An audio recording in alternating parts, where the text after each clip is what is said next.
জটিল সব রোগ থেকে মুক্তি পেতে পানির বোতল কিংবা সরিষার তেল হাতে ভোর থেকে লম্বা লাইনে দাঁড়িয়ে নানা বয়সী মানুষ।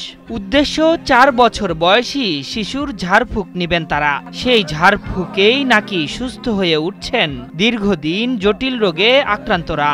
তবে এটিকে কেউ বলছেন অলৌকিক, কেউ বা বলছেন অদ্ভুত গল্পের ফাঁদ। তেল ভরা দে, পানি ভরা দে, যে রোগের কথা মাইনে আহে ওকে কথা কত তেল ভরা পানি ভরা দিলে রোগটা বলে ভালো। তেলের বিষ বেদনা ভালো হয়, এই কারণে তেল নিয়ে আসি আর পানি ভরা নিয়ে আসি, দিলে ভালো হয়ে যায়। ক্যান্সার থেকে প্যারালাইসিস সব রোগ ভালো হচ্ছে ৪ বছর বয়সী লাবিব নামের এক শিশুর কেরামতিতে।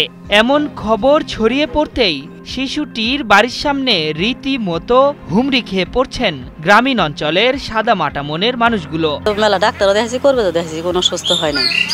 এর কাছে আসছি, দেখে নেই বাবুর ওসিলে আল্লাহ কি করে। ওই যে কাজী বাড়ি হয় বড়বেড়াও ভালো হয়েছে, আগে নাটি ঠিয়ে দিয়ে আটতো, নাটি নুটি ঠিয়ে লাগে না, সেই অনেক সুস্থ হয়, বাজারও যাইতে পারে হাইডি হুইডি। প্রতিদিন ভোর থেকে সকাল 10টা এবং বিকেল 5টা থেকে 2 ঘন্টা 2 ধাপে চলে এই ঝাড়ফুঁকের কার্যক্রম। রোগী ও তাদের স্বজনরা জানান, এই শিশু কবিরাজের পানি পান ও তেল পরা মেখে বাত ব্যথা, হাঁপানি, ক্যান্সার, প্যারালাইস সহ বিভিন্ন জটিল ও কঠিন রোগ থেকে মুক্তি মিলছে। ক্যান্সার, প্যারালাইসিস যে কোনো রোগ সব রোগী আল্লাহ না করে আল্লাহ মাফ করে ফুলার দ্বারা। শেরপুর থেকে আইসি, এই বাচ্চাটা কলা ভরা, পানি ভরা, তেল ভরা দেয়। আমাদের ওখানে একজনে প্যারালাইসিস রোগী, সে ভালো হয়ে গেছে, তার উসিলায় আমরা আবার এখানে আইসি। এমন ঘটনা ঘটেছে শেরপুরের শ্রীবর্দী উপজেলার উত্তর লঙ্গরপাড়া গ্রামে। শিশুটির বাবা বলছেন, দূর দূরান্ত থেকে আসা মানুষদের ফু দিলেও কোনো হাদিয়া নেয় না লাবিব। তবে কেউ জোর করে কিছু দিলেও সেসব ফিরিয়ে দেওয়ার কথা জানালেন তিনি। সেটা কখনো টাকা নেয় না।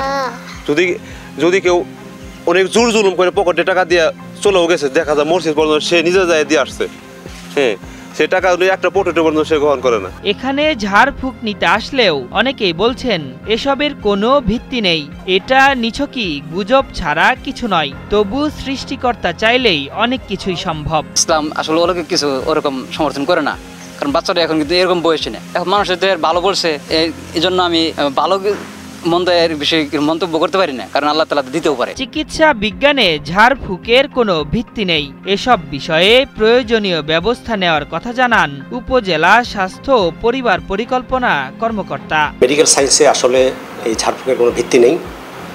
আমরা এই বিষয়ে শ্রীবর্দী উপজেলা ইউনো মহোদয়ের সাথে কথা বলে প্রয়োজনীয় যে ব্যবস্থা গ্রহণ করা দরকার সেটা আমরা করব। অনেক জটিল রোগের সমাধান যেখানে বিজ্ঞানী পায়নি, সেখানে প্রত্যন্ত অঞ্চলের এক শিশুর ঝাড়ফুঁকের মাধ্যমে কিভাবে এসব জটিল রোগের চিকিৎসা দেবে?